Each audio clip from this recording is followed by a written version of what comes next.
Hello, I'm Doug, and this is the Taste and Sensibility channel. And Merry Christmas to you. And we have gotten together here on day 7 of this Scotch whiskey advent calendar. So I've been tasting this blind, and it shows how little I know or how few things I get right. But here today, we're going to break into day 7. Here it is. Poke that hole. Take out that cardboard disc. And out comes the bottle. And I'm going to pour 25 milliliters of the 50 that's in here.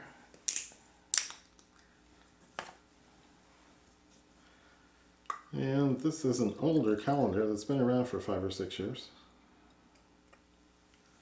So the list of the contents is online, and there's a little booklet in here, a little pamphlet in a pouch.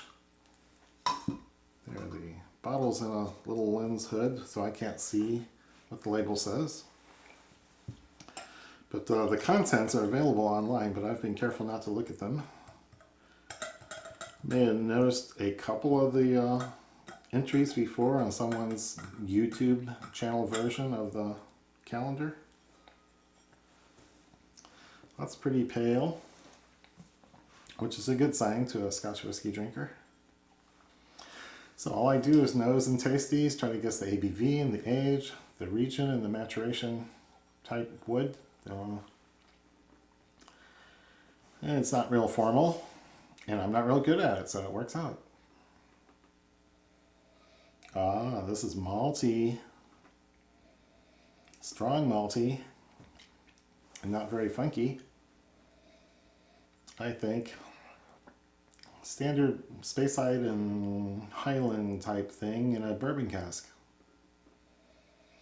And I can't ever tell the ABV from the nose. I'll know when I taste it.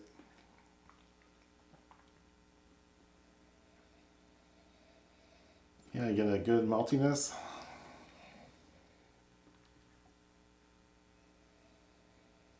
Maybe a little bit of pear or apple.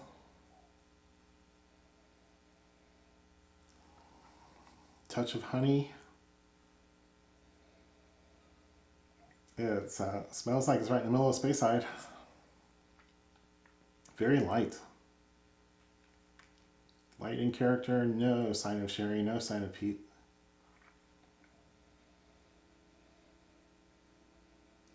Yeah, I think that's all I'm going to get from the nose, so I'm going to go in.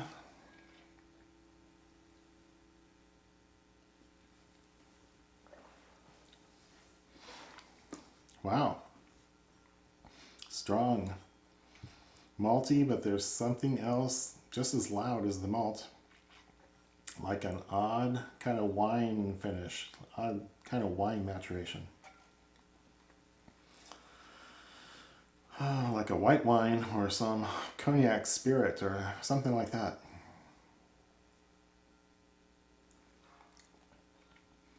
It's a little spicy on the finish, but not peppery, not like, I don't know what it is.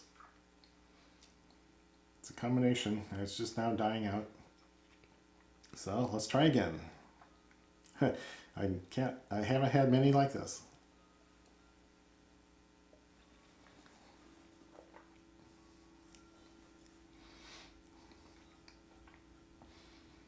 Yeah, there's a maltiness, there's a touch of saltiness, and then there's maybe a fruity note that travels alongside the malt all the way through.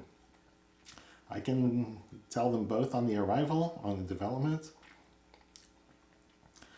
The maltiness doesn't make it through the finish, but that fruity note does. So I think there's some kind of finishing cask. And I don't think it's real old.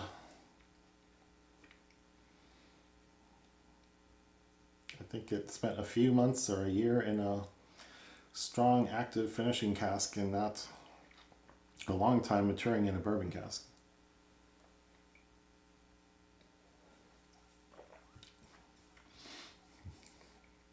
It's good, it's tasty. So I'd say 10 years or less in bourbon, and then another year or so in some sort of sweeter white wine cask. So wow, that's a lot of specifics for an amateur. ABV is not really making itself known. 43, 46. I'd be surprised if it's as high as 48. 10 or 11 years old total for both casks, if it's finished. And ooh, Highland Speyside is the region, I would guess. No reason it couldn't be Lowland. No reason it couldn't be Island, but that would be a little odd for them to do, I think. And there's just a touch of salt. There's not other marine notes going along with it. So I don't think it's coastal. So it's tasty, it's good. I haven't had a malt quite like this. And before I go on, let's add a little water before I lose it all.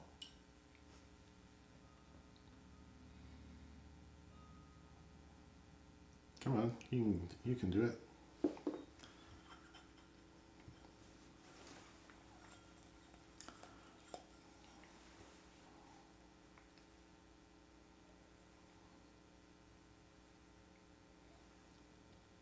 Can't tell that the nose is affected much.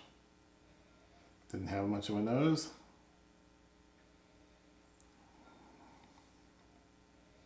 Sort of getting an apple peel aroma now.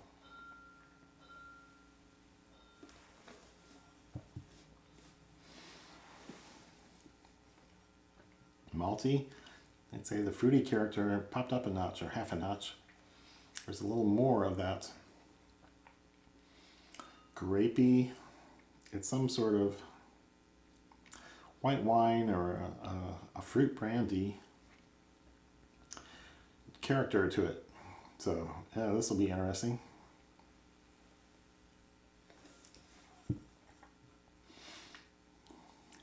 The ABV could be 46 or a touch higher. And I'm still going with a younger age, 10 or 11 years total in all the casks. So yeah, that's what I would have to say about it. There's no other evidence. So here we go. Wrong.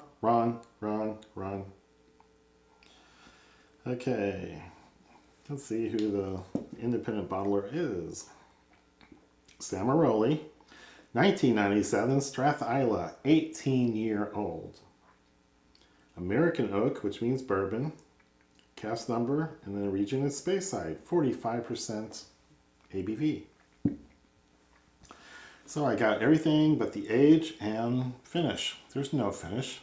This is just Strathisla, which I've never had, and it could be just a different kind of character for the malt. And 18 years in a bourbon cask could do a lot of stuff to it, but I didn't recognize it as old. I didn't get a lot of wood notes or spice. I didn't get a lot of vanilla. So it may have been a refill or not very active cask, but it handled the malt just right. It's a fine old cask. Interesting. Okay. I'm learning a little bit here. Little tiny dribs and drabs.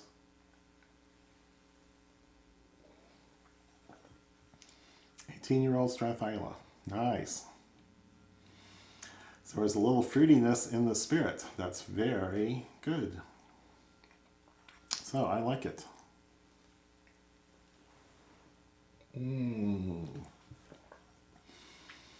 So again, give this video a thumbs up down below. Leave a comment or question or your experiences with Strathisla, especially 18 years old. Subscribe to the channel and click that bell to get notified when the new videos come out. And those notifications will be going off a lot in December as we post something every day from this calendar. So that was day 7, so there's quite a bit more to go. So come back for that, and Merry Christmas.